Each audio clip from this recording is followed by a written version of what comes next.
Welcome back, everyone, to another edition of the Prove Me Wrong podcast. As always, I'm your host, Pete Lieb. I'm glad that you're back with me again tonight.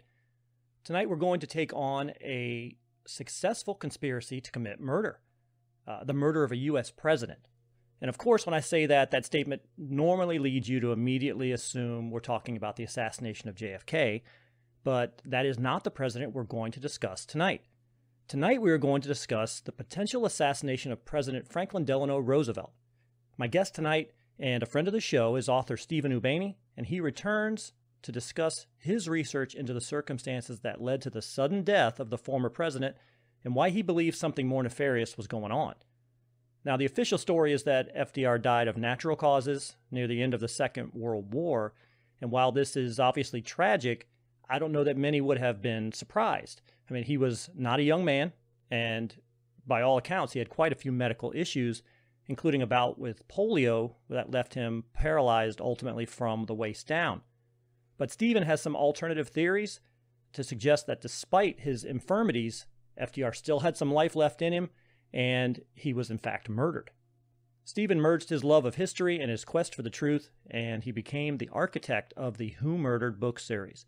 We've talked about his book before, Who Murdered Elvis. You can check that out on our back catalog. Just go into provemewrongcast.com on Anchor, and you can find that show and come back and take a listen to that one as well. He also has a couple other books. One, Who Murdered FDR, and actually I have my copy right here. It's dog-eared, highlighted. There are notes in the margins. You all should take a read of it. And he's also releasing very soon Who Murdered Princess Diana. So that should be another blockbuster for you coming up. You can find Steve's books on whomurderedbooks.com. That's whomurderedbooks.com. He doesn't suggest you go to amazon.com, but you can go there as well if you happen to find them, but he thinks you can get a better deal with him. So with that, I'm going to go ahead and say, welcome, Steve, to the Prove Me Wrong podcast. It's great to be back. It's good to have you here. Thanks for having me. So, okay, let me start then with why FDR? There were circumstances. What were the circumstances of FDR's passing that led you to believe that there was something else going on there than what we were told? I thought it was a little too convenient that, as it says right on the cover of the book here, right here on the cover, it says, put on your thinking cap, are we really expected to believe that FDR died of natural causes at the same time that Allied troops were storming Hitler's bunker? Are we really expected to believe that Hitler, Roosevelt, and Mussolini all died within 18 days of each other by coincidence? So when I got that far, I started to say, there might be a little bit more to this story than what we were told, because we get kind of, the media glosses over things, and sometimes they're just not our friend, and we're seeing that now, But so I did some additional research in this, and I started to realize that people all around FDR were dropping dead of poisonings and all kinds of things. So I was reading through, and I was reading through his favorite cousin, Daisy Suckman. I was reading through her diary, and on page 2 or 3 of her diary, this tipped me right off, and this is what's really started the digging. All right, and it says her diary is entitled "Closest Companion." On page 2 or 3, it's a comment from Dr. McIntyre, who is FDR's doctor, and I'm reading it here because I'm cheating. I never remember this. No problem. Sometimes I cheat. It says the president. It's his 4th day in bed, and he still feels somewhat miserable, although his fever is gone. Last Tuesday, without any warning, he fell ill at noontime, also known as lunchtime. And let me cut in here for a second. FDR would go from good health to terrible health after his meals. Okay. Which was another thing that kind of threw up a red flag for me. So I'll get back to the quote here. He lay in the sofa bed and slept till 4:30 p.m. when he found that he had a temperature of 102. Here's the kicker. Dr. McIntyre found it was a toxic poisoning, but said they couldn't describe anything to it. So here we have the doctor admitting FDR is being poisoned. from within the White House. The White House had been infiltrated by people who were not necessarily the president's friend. A lot of people didn't like FDR. And I can circle around back to that in a little while. Most of the people who didn't like FDR were people who were in the anybody who was big in the stock market. They did not like FDR because he was costing them a fortune with his socialist programs, and he had a big damper on the money that they could make. And we're talking the DuPonts, the Kodak, the Firestone people, Ford. Those people, the big capitalists, they couldn't stand him. So here's FDR dying with all of these odd symptoms which do not align with the advance of polio. They align with the advance of poisoning. So I consulted a couple of doctors on this, and I said, look, am I out of bounds here? Where am I wrong? And if I am wrong, where did I go wrong? So I said, here's the list that was released of his symptoms. And every now and then you get lucky. And I got lucky. On HistoryChannel.com, Dr. Leahy, when everybody got baffled as to what was going on with FDR, all of his doctors, they could not figure out, what is happening to this guy and why can't we solve it? So when his doctors finally figured out, look, we're stumped, we got to take him to the doctor, and that happened to be Dr. Leahy of the Leahy Clinic in Boston. On 7/10/1944, he examined the president and found out that he had cardiovascular problems.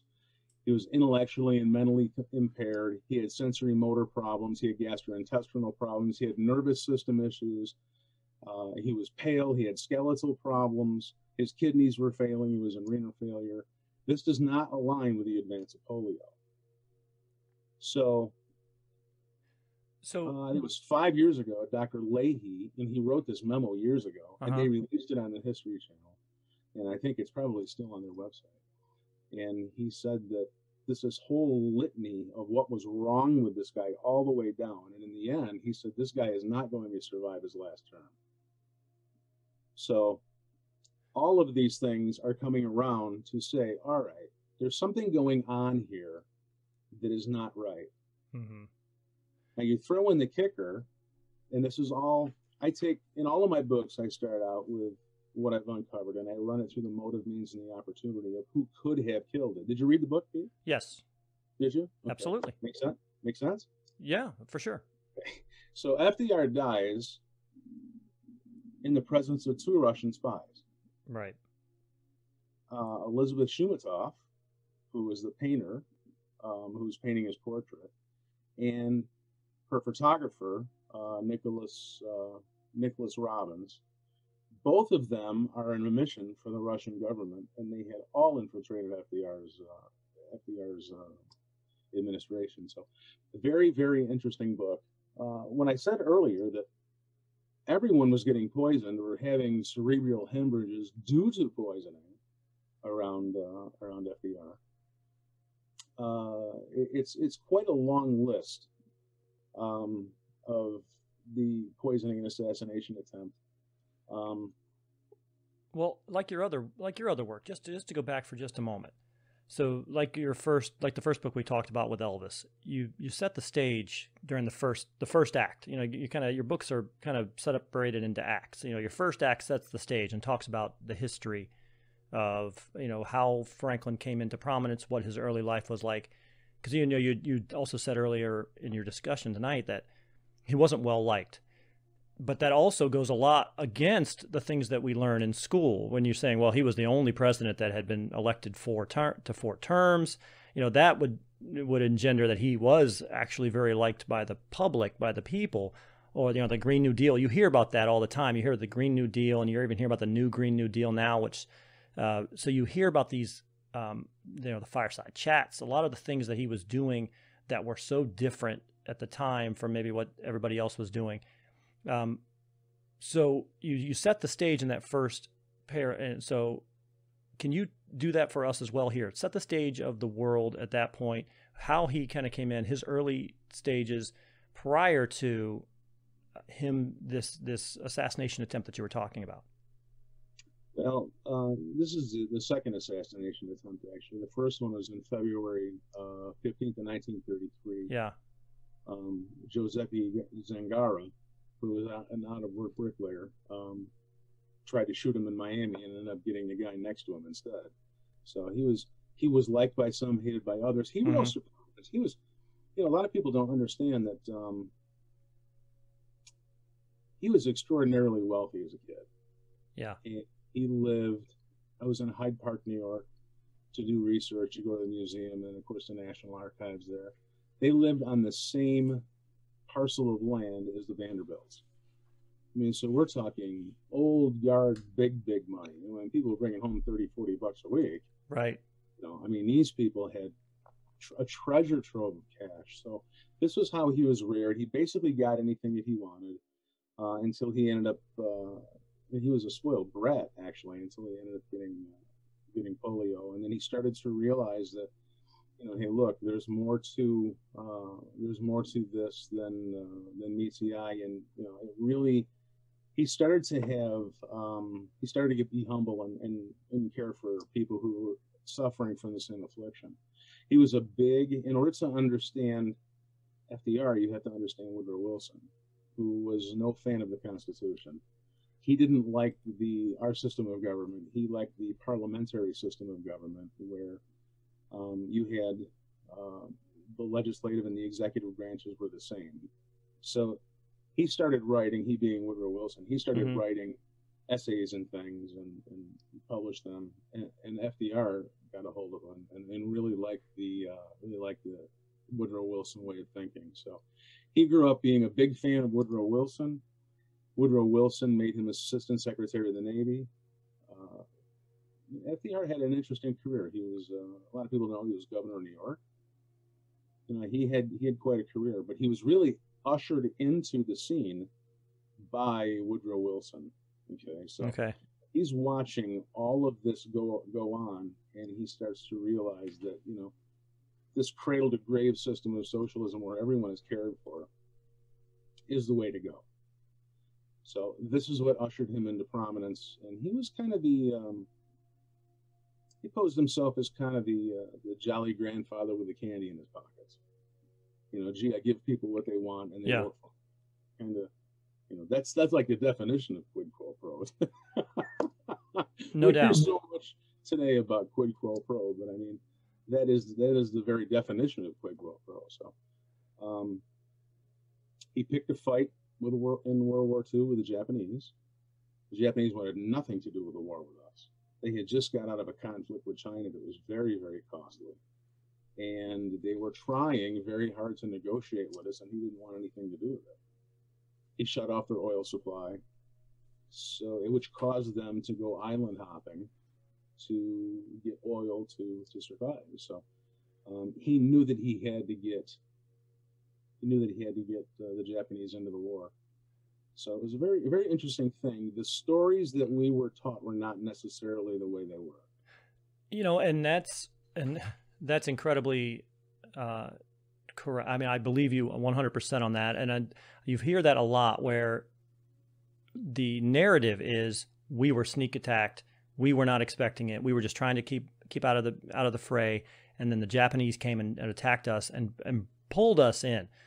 Now, 70 years later, whatever, 75 years later, now you're starting to get the sense that in reality we knew quite a bit more about what was going to happen than what we let on. And in fact, to your point, we actually goaded them into doing it. We forced them into doing it, knew it was going to happen. And I know that the first part of your book went into that quite a bit. And I really enjoyed that part of the book when we're talking about kind of the war room there. And this is, we're expecting it to happen. We're expecting it to happen around 10 o'clock, whatever. Oh shit, it happens at 9. So he's a little bit off in terms of when it happened. Maybe that was the biggest unknown of the whole day, was this just when it was going to happen versus it happening. But that just speaks again to what we're taught in school versus the reality.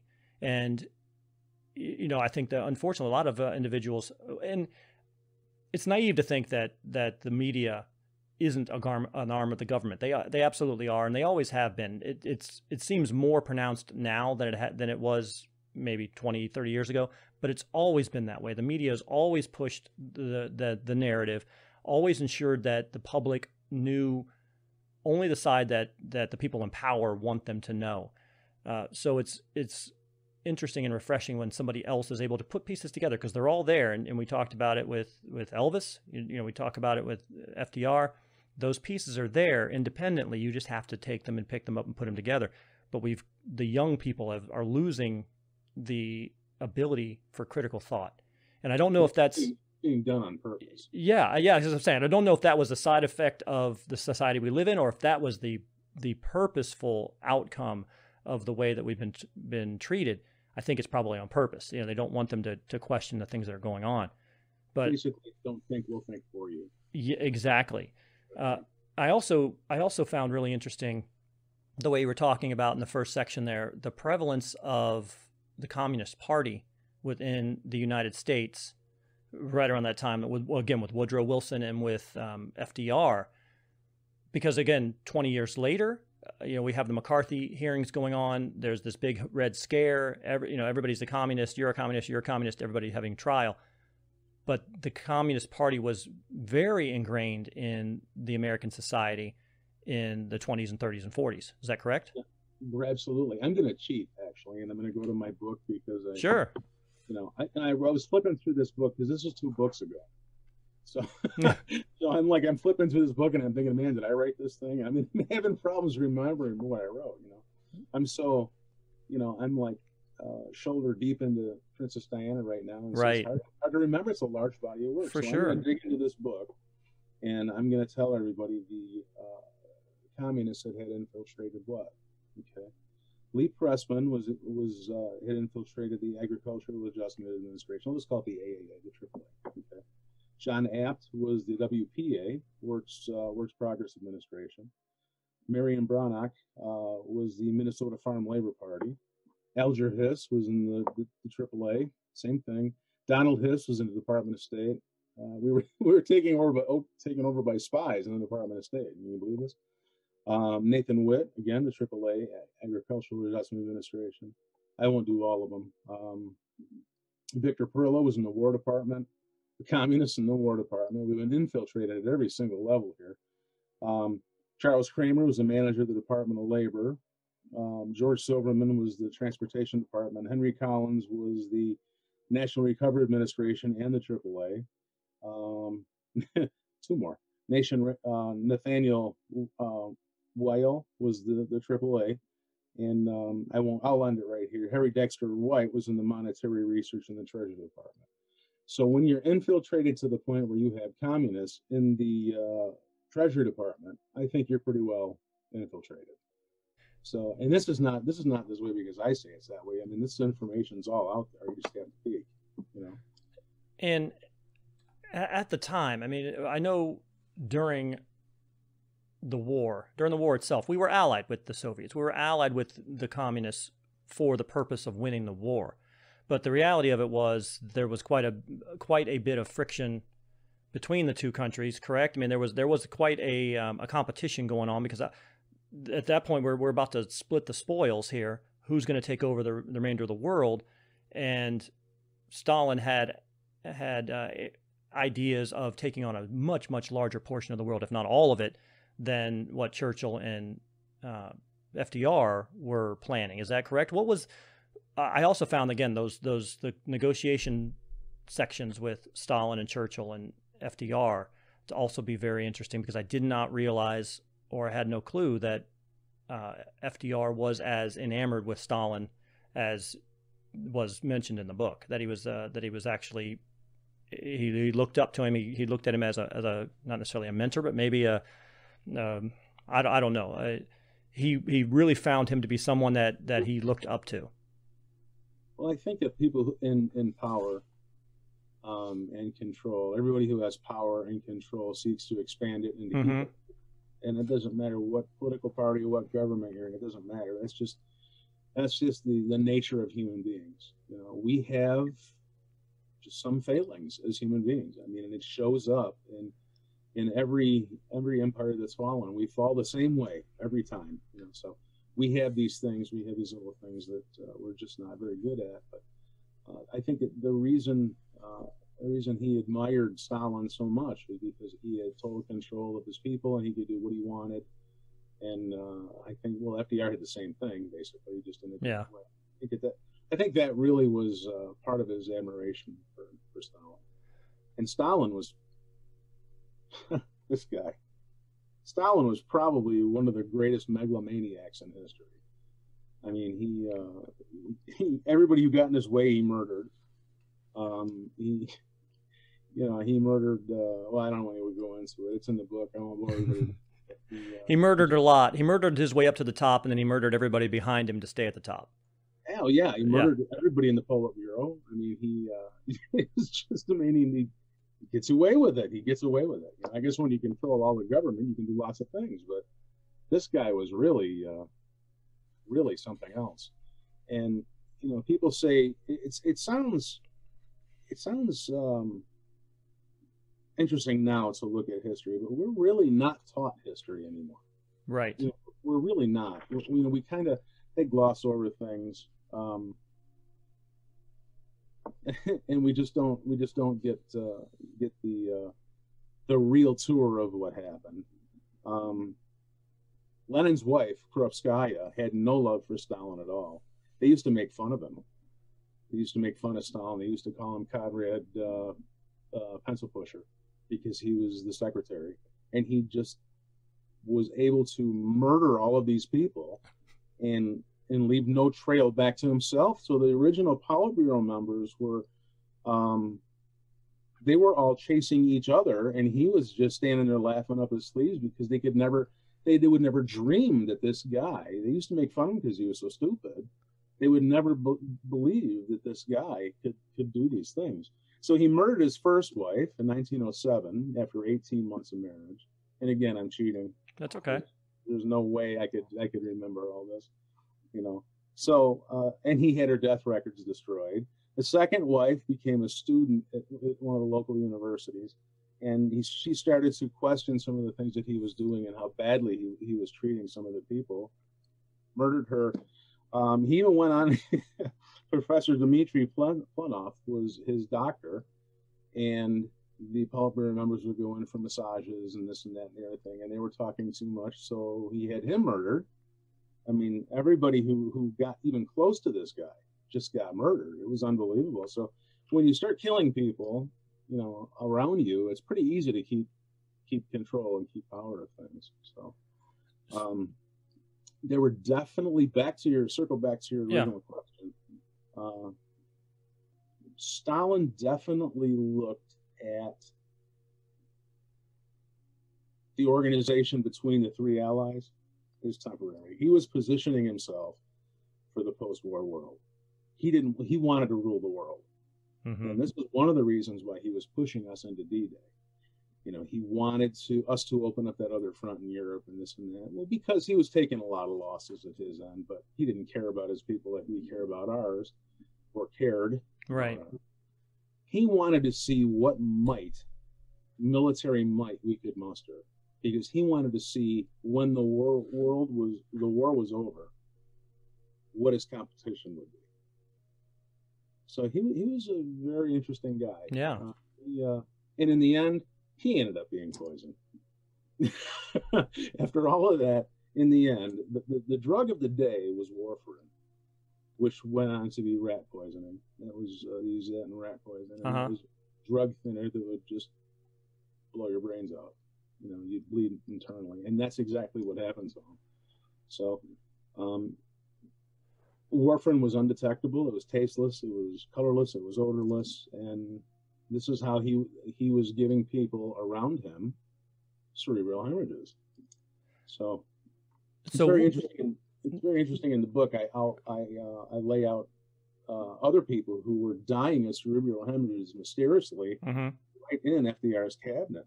Pa Watson, he died on the way back from one of the conferences with Stalin of a cerebral hemorrhage. There were people inside the White House who were poisoning each other and were dying of cerebral hemorrhages. McIntyre, not to be confused with his doctor, his personal secretary, FDR's personal secretary died of a cerebral hemorrhage. So, I mean, there was a lot of dirty work going on. There were people right in FDR's White House who couldn't stand him. So he was being systematically poisoned from within the White House. When do you think, based on your research, when did that poisoning begin? It wasn't there. Was it there when we got into the war, or did it start as the war was concluding? You can notice between the Yalta Conference and the Tunein Conference and the right. Yalta Conference. It was right around. It started to really ramp up just before the Yalta Conference, because they knew that we're nearing the end of the war. It's time for him to go bye-bye. By the time he got to the Yalta Conference, this guy was so out of it. He was gray. He was, you can see pictures of him on the internet. Nothing like a Tunein Conference where you could tell he had that twinkle in his eye, you know. He didn't have that when he went to Yalta. So it was just before the Yalta Conference they really started to ramp things up. When he went to Yalta, Stalin just trounced all over this guy. I want this, I want this, I want this, I want this, and they just gave it to him. So, yeah, you're right. There were pictures in the book here where you see that you can absolutely physically see the difference. I mean, he probably lost 30 pounds, 35 pounds. He has a kind of a slack-jawed look on his face. He does not look like he's there. I don't even think he's even focusing on where the camera is, or the other guys are looking. He's looking off somewhere else. It's basically what it looks like. The poor guy was in a real bad way. So the poisoning then, if he's having it around meal times, so then obviously somebody who's serving him his meals is administering the poison. Is that, who is getting that close to him? What was the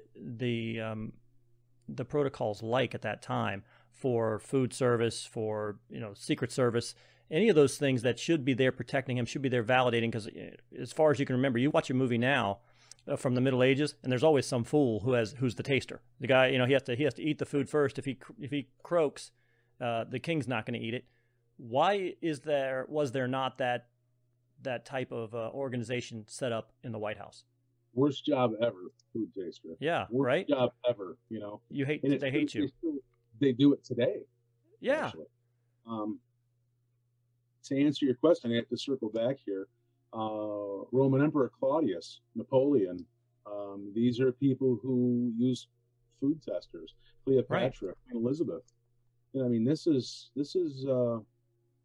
something that's really interesting. In the White House today, they have an entire thing. It's a presidential food safety team where everything is, if you prepare food for the president, everything is looked over. And they didn't have that then. It was just a White House cook and some people serving it to them. So and it was extraordinarily lax. Yeah, and I found that to be incredibly interesting as well, is that it was literally just the cook is a friend of the wife, a friend of Eleanor. I mean, and so a family friend can be the cook for the president, and there is no monitoring of what goes into the food. Apparently, there's no monitoring of how it's delivered or how it's made or where it's retrieved from.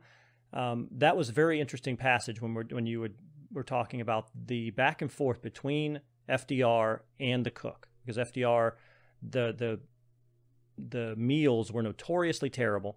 It was an open secret. Everybody hated the meals. And FDR went back and forth with this person, telling her not to feed him this, not to feed him that, and she did it anyway out of spite almost. So I don't know how much you want to give away from the book. Can you at least talk about something like that, or talk about, because it all kind of stems from his relationship with his wife, or his lack of relationship with his wife. Can you also talk about that as well? Sure. FDR and Eleanor was a fascinating lady, but their marriage, they were cousins, first of all. So Eleanor was born a Roosevelt, married a Roosevelt, died a Roosevelt. She never had to change her monogram on her hand towels, okay? This is just the way it is. It's a little weird. Yeah. That's the way it was. So they were cousins. They had kids. She was lesbian or bisexual in some capacity. I'm not quite sure excuse me, I'm not quite sure she actually knew from time to time. And FDR had his romantic dalliances in and around the White House as well. And the personal cook in the White House, Henrietta Nesbitt, didn't like it. She didn't like the fact that FDR was screwing around and this and that. So she had this war of wills going on, if you will, in the White House, and she was being a little brat.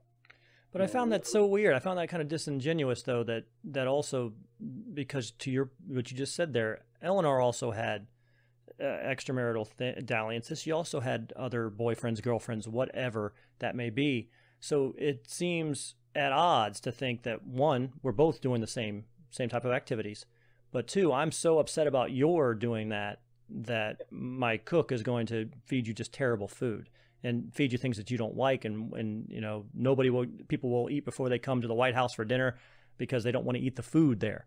So it just seems so weird. There's a passage in my book about Ernest Hemingway, who was a guest of the White right. House, and the ongoing joke in the White House is eat before you go, because the food is horrific.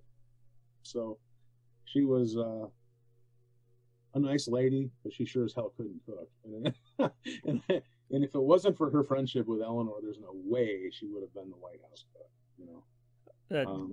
So somehow or another, and again, we don't want to give away the ghost here. Obviously, the information is in the book, people. So if you want to read the book, it'll tell you all the details for that. But one way or another, we get to the point where he is in Hot Springs, right? Hot Springs, Georgia. Is that where? Warm Springs, and that's Hot Springs. Yeah, hot, warm, but he's there, and like you mentioned earlier, he's got a portrait maker there with him and a photographer there with him who also happen to be Russian spies, and that's where he has this brain embolism and dies. Is that correct? What was the situation around that? Where were his protectors at that point? Where were the other people? Who was there with him when that happened? It was very slipshod, you know. I mean, you think about today, and nothing that is in my book you're going to get from a history book. Right. So, I mean, and it's just the truth. There is so much more history in my book than you will ever learn about World War II, even in college classes. So it's a hell of a book. You got to pick it up and read the other side of history. Back to your question, it was very lax. Okay, he's there with Arthur Prettyman, who was his personal attendant, who used to, you know, dress the president and tell him this and that. Howell Krim was supposed to make the trip. He was the White House usher. He didn't. So basically, he's there with 2 or 3 people, his mistress, and these 2 people painting his portrait. And the 2 people painting his portrait were very interesting because, again, you talk about slipshod. You have her photographer, the portrait painter's photographer, who's Nicholas Robbins, whose nationalization papers are Nicholas Kubakinski. He defected from the Soviet Union. So he goes from Kubakinski to Cobbins, and then he goes from Cobbins to Robbins. So here's this person who's there with an alias, you know, in the room with the president all by himself. And you also have the portrait painter, Elizabeth Shumatov.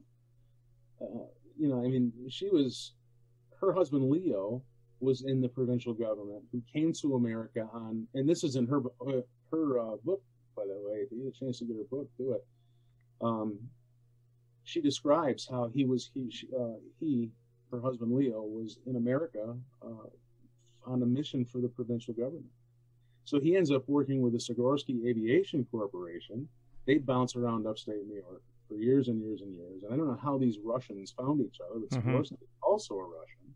So they're here for some reason, and they met up with other Russians. Apparently there's some sort of an underground Russian network that these people are all traveling in.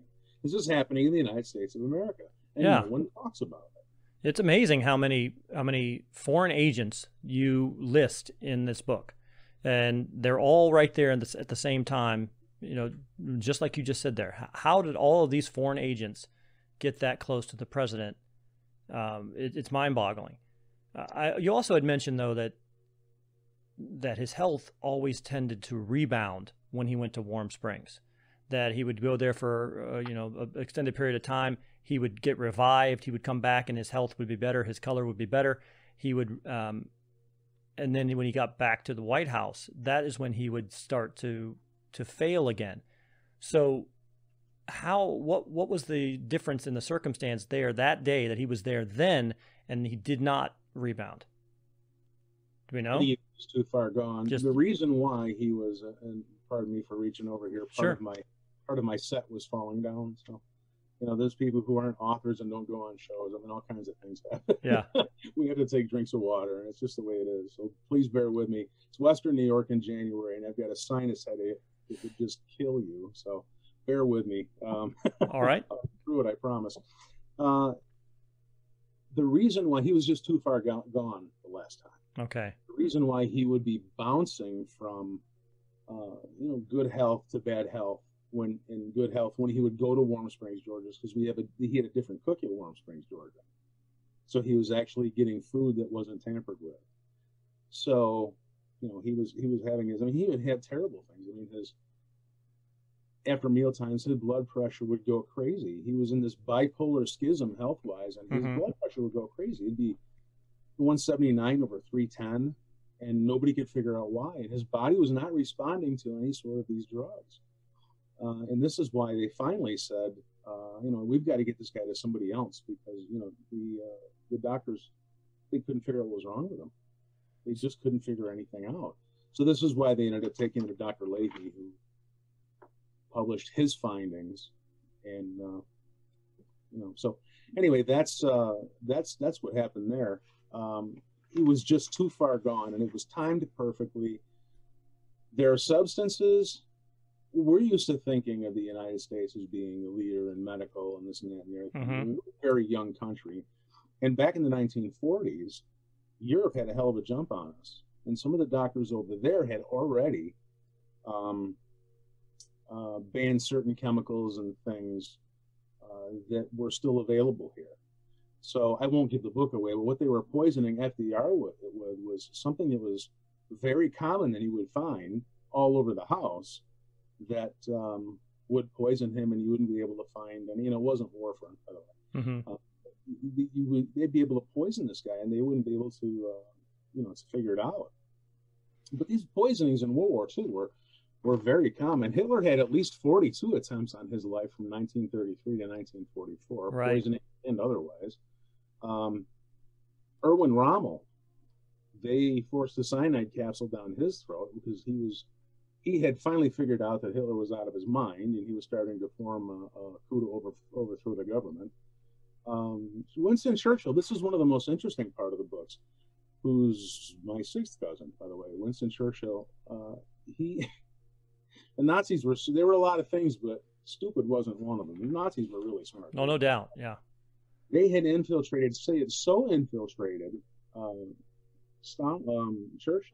that they knew that he liked chocolate, and they knew that he liked cigars and this and that. So what they did was they got a chocolate bar, and they wrapped it up in, it was actually a bomb, and they wrapped it up, disguised it as a chocolate bar, and it was sent in to the chamber because after dinner he liked to have a cigar in a dark chocolate bar. Ultimately, he was supposed to unwrap this thing, slide it out of the package, and blow his head off. This is right out of Maxwell Smart. Yeah, exactly. And it almost worked. It almost worked. I mean, if it wasn't for one guy who was really on his toes, he'd had his head blown off. I mean, so these guys were coming at each other really crazy. It was an amazing time. So poisonings have been around for a long, long time. Stalin was poisoned by one of the Politburo members, Beria. He was one of the state secretary, security administrator. He's the one who got Stalin. So, I mean, it's almost impossible. If somebody really wants to get you, it's almost impossible to combat it. I mean, again, Stalin knew all the tricks. I mean, he had been administering all the tricks for 20 years.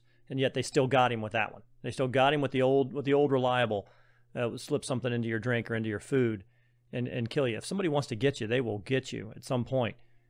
But the other issue is you were talking about what makes it suspect with FDR is the speed with which he went from passing away to being underground.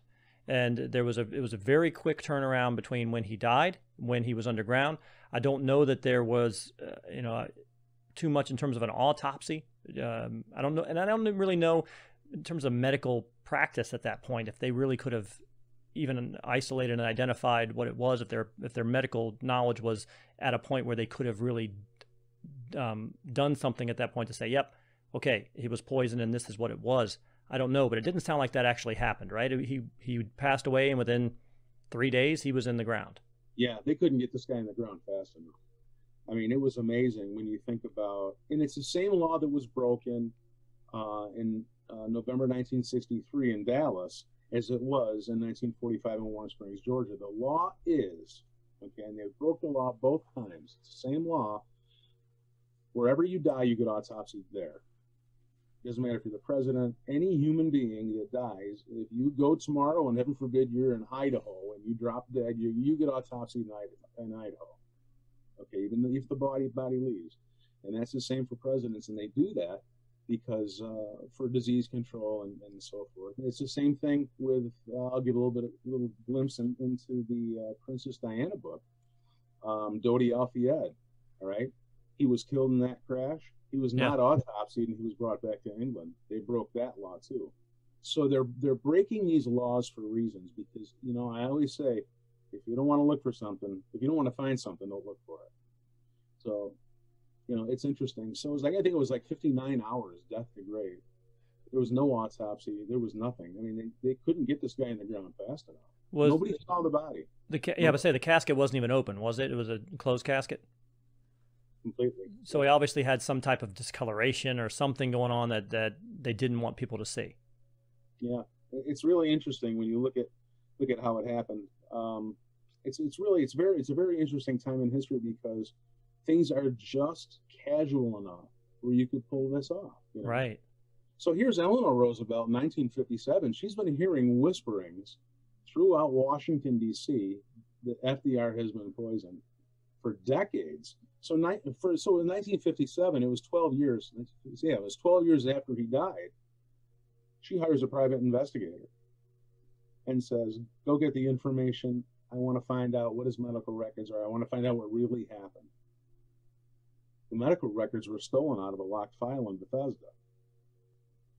So why steal something if you don't want to, if there's nothing to hide, why hide it? Yeah. Why steal it? So this poor private investigator, whose name I won't release, got to run around for weeks and weeks and weeks. And finally they had to come clean and say, they're gone. They're gone. Magical things happen at Bethesda. In a couple of years, I'll be publishing Who Murdered JFK. Mm-hmm. Interesting things that happen at Bethesda. Yeah, there's a lot of things that were just missing from there, right? When he was transferred. So then, if she went through that kind of extraordinary effort to find, the truth, then that would lead you to believe that she wasn't in on it, or she didn't know about what was going on, but she did know the cook, who was her personal friend. Mm-hmm. Earlier in the book, you also had talked about a lot of her involvement in the Communist Party. She had a lot of involvement in the Communist Party. They had meetings about that. So again, that's one of those things where she took these steps to try to figure out what happened to her husband, but she knew all the players. I mean, she was intimate with all of them. I mean, had intimate relationships with all of them. She was an interesting lady. She was very involved. Yeah.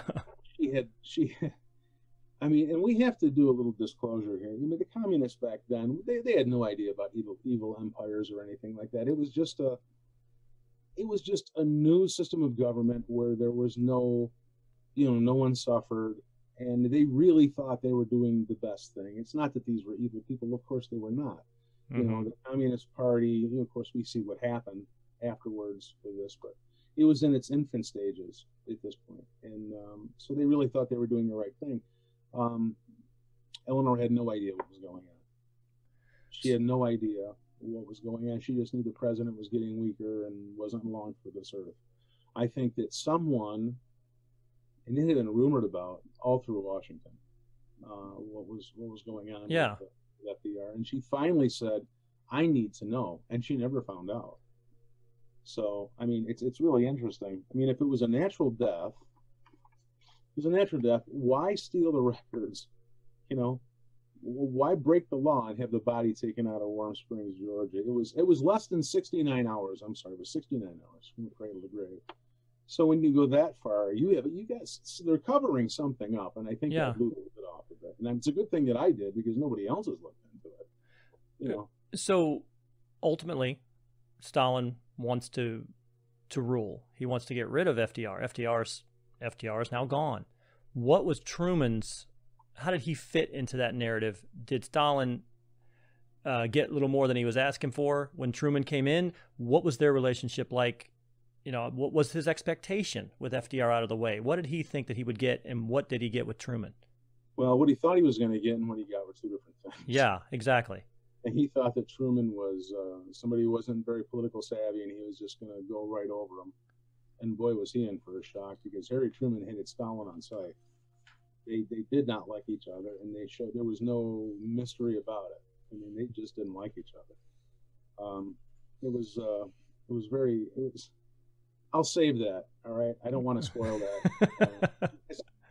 Learn the other side of history by the book. No doubt. It's worth reading. Trust me. Wink. Yeah. It's really worth reading. So I'll save that. I'll save that for the people who read it. Okay. So again, so I was just saying. So the third act of the book does go through. You had quite a few, at least where you start with, quite a few suspects in the suspect pool. You had two large groups of, I believe, German spies, and then quite a few of just these are personal acquaintances of the president, people who can get close enough. You know, obviously have the means, have the motive. You talk about the motive for each one of them, and you can go through that, and then you do narrow it down to the end where who you think had a hand in it, who you think ultimately was the perpetrator and why. But what does the revelation that FDR was potentially murdered, what does that change in this day and age? And I don't know that anyone is going to, again, we had talked about the history books, and I don't know that anybody's going to go looking to change this in the history books now. Why, what will it take for the next time an event like this occurs to incentivize someone to take a full and proper investigation into what happened to continue, so they don't continue to get away with it? I mean, it seems like, again, this is something they got away with. This is something that no one asked the question, even though it's rumored about, because you're talking about it. Eleanor finally had to do something about it because the rumors were going around the city. So people knew that something had happened. They're saying the quiet parts out loud. It isn't really even a secret. What is it going to take for us to, because it's real easy, it's simple. The easiest question, or the easiest thing to do with it, is just to say he died of natural causes and bury him. And that makes it easy for everybody. When you autopsy him, when you find poison, then you have to go in through the whole process of investigation and trial, and it's just a much more messy prospect. But what will it take next time to prevent those type of things from occurring? Pull your emotions out of it and look at the facts. Our emotions always trip us up, always. And what do you notice about, like Elvis Presley? The last thing I wanted to know was that Elvis Presley was murdered. The last thing. Right. But at the end, you look at the facts, you look at what happened, you could only come to one conclusion. Same thing with this. What do they have in common? They're both buried under concrete and on federal land. Kind of interesting. All right? Mm-hmm. So you take your emotions out of it and you look at it, you have to get that 100,000-foot view of everything. And, look at the big, whole, huge picture and take your emotions out of it, because your emotions will trip you up, That's necessary to be done if they want to find it. But they don't, it's not, and I say they, I mean the people who really rule the world, and we don't. It's right. It's a big club and we're not in it, but it's not in their best interest to have a society of people capable of critical thinking. Just do as you're told, and that's it. That's basically what we want. So yeah, next time, we won't be any more prepared than we are now. And, you know, that was what I found to be the most interesting part of the book, quite honestly, because the assassination attempts, he's a world leader. Assassination attempts are part of the job description. You're going to be, if you're any good at it, somebody's going to try to kill you, quite honestly. So that wasn't so much the appeal of the book to me. The appeal of the book to me was, you know, setting the stage, talking about the history of FDR, history of Woodrow Wilson, the history of, you know, the negotiation process during World War II, the Tehran summits, even the Yalta summits. All of that stuff is very interesting because you don't hear a lot about it. And I also liked hearing what actual people felt about FDR in their own words, because you don't really hear that. Again, most kids, you get a picture of FDR, 4-term president, Green New Deal, brought the country out of the Great Depression, all these incredibly great things that he did, fireside chats, talk directly to the people. You get the impression that he was potentially the fifth face on Mount Rushmore, and that wasn't the way he was viewed by the people who were there at the time. So that was really interesting to me. Again, that was probably the most interesting part of the book to me. Him being murdered, and in the process of that, like I said, I expect a leader to be murdered, quite honestly. But so I agree with you. You keep talking about getting the book and just getting the alternate history, and I agree with you on that 100%. Thank you for talking to me tonight. I really appreciate it. Are there any other things that you wanted to say? I know you're talking about Diana, and Diana, that'll be publishing very soon, right? I'm actually doing the final edit right now. Okay. Just trying to publish anything in this pandemic has just been brutal because everybody's on a skeleton crew. Mm-hmm.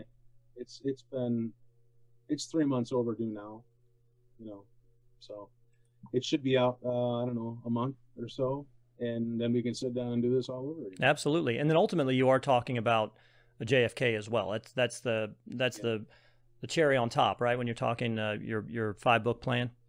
Right. The last one's going to be Tesla. Oh yeah. Okay. So it's going to be Diana, JFK, and Tesla, and then I'm going on an elongated vacation.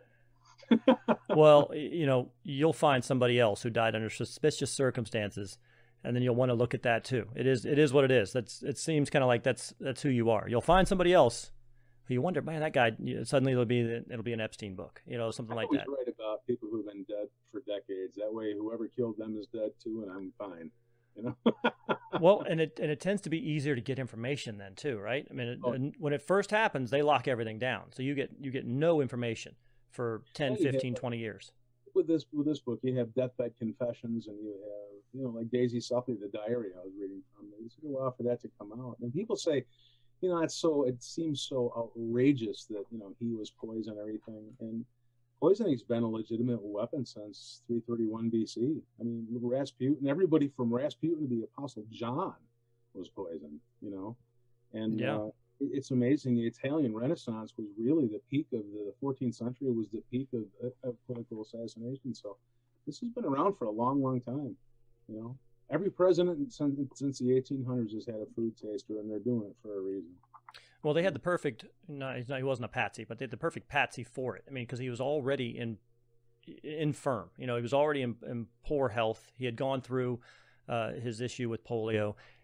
Even though they propped him up on metal legs and gave him the appearance of virility, and he wasn't that. And again, as a child, all I saw when you were a kid was you saw him standing when he's talking about the day that'll live in infamy, and he's standing there. And so you think that he's an able-bodied person when you don't realize that he's actually kind of bolted in place. And that I remember when that realization first hit me, that wait a minute, that guy can't actually move his legs. They have him propped up there. That was impressive to me. That was really amazing to me that he did still operate the way he did. He went through, that had to be incredibly painful, incredibly bothersome to be able to move that contraption around all the time, everywhere he went. He was a courageous man. I was not much of an FDR fan. I'm a little more conservative than he was. Yeah. But my admiration for him really skyrocketed in this book when I held that speech in my hand, by the way. Yeah.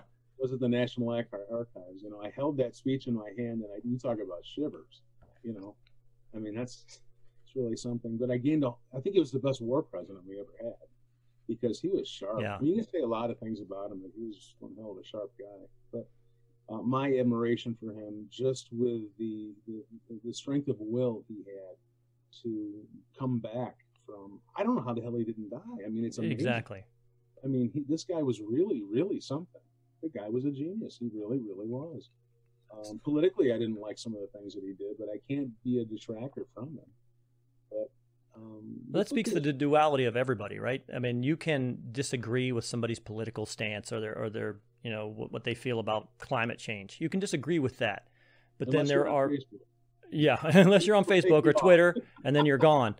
But you can disagree with somebody like that and still respect the effort that the man had to go through to overcome incredible challenges in his life. He was completely paralyzed at one point, right? And he willed himself back into his upper body motion and then continuously tried to get his lower body working again. He never gave up on it. He never just said, I'm going to just look like an invalid and ride around in a chair.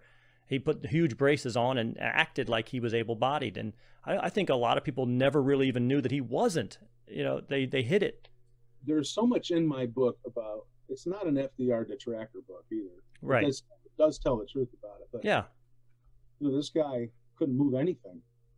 And he had bars installed over his bed where he could work and finally get his arms moving. So what he used to do is every day he would go walking. And what that basically was is he would drag his legs behind him for 2 miles every day. Wow. With these metal braces, you know, on his arms, these walkers, to try and get his legs moving. And of course, he was never able to. But I mean, think about the iron will that took. And he was absolutely. Out of politics. He was done. He was absolutely done. They thought he was going to be done for good. You know? Right, and that all happened before he got back into politics and became president. Exactly. He's busting his ass like that beforehand. You know, should I tell him who murdered him? Should I tell him how well, I was going to save it. I was going to say, hey, you know, there's a lot more stuff involved here, including who actually poured the soup, and then who was ultimately probably complicit in it. Maybe that didn't turn the spoon themselves, but was definitely complicit in it. Obviously, you can kind of get an impression of who benefited the most from him not being around. So there's a lot of... In all of my books, I start out and I run the suspects through motive, means, and opportunity. Yeah. And I just let the facts speak for themselves. And in the end, I come up with... And all of my books are this way, not just this one. In the end, I come up with who profited and who's the person. Stalin wanted him killed, and Stalin got him. Stalin, you can say, oh, well, FDR gave Stalin everything he wanted. Well, the FDR wanted the 4 policemen of the world. He wanted the policemen to be the United States, China, Great Britain, and the Soviet Union, and they were all going to police their blocks. Stalin didn't want to share the world with FDR. He wanted to rule the world. And he stood in FDR's way, so he had to be taken out, and it had to look like an accident. But then you also, again, because you hinted that a lot of what Truman, you know, you want to keep that in the book, but if he had just kept him right there at that Yalta level for a couple more, you know, maybe another year, and just kept him right there to the point where he was barely coherent, how things might have been different than that he finally did succumb beforehand. And then here comes Truman in, a completely different character. He was not enamored with Stalin at all, hated him, completely different ideology, ends up having to do, you know, he ends up having to take some drastic measures of his own to maintain his grip on the power of Truman. And so who knows what could have happened if he had not succumbed when he did. It may have been different. Who knows? It all kind of works out. But it's interesting. It's interesting to hypothesize on those type of things. Yeah, it's amazing. There were all kinds of attempts made on his life. I mean, he escaped harm. Operation Long Jump was the Nazis trying to get all 3 of the Allies at one of their meetings. You know, I mean, these people were all over each other, trying to up the other and trying to kill each other. And you know, you think about all of the times that they almost got Hitler. Yeah. You know, 33 times. That's pretty amazing. And I hate to ultimately, say it was a fascinating time, but it was. Let's hope we don't ever have to go through that again. yeah, exactly. Well, ultimately, he got rid of Churchill too. Ultimately, Stalin got rid of Churchill too, right? Just through some different pathways, but got Churchill voted out essentially, right? You removed him without killing him. And the same thing is happening today. It all repeats. We have threats, we have blacklists, we have intimidation tactics that are going on right now. It's very interesting. There are some, in a roundabout way, there are some parallels between Trump and FDR.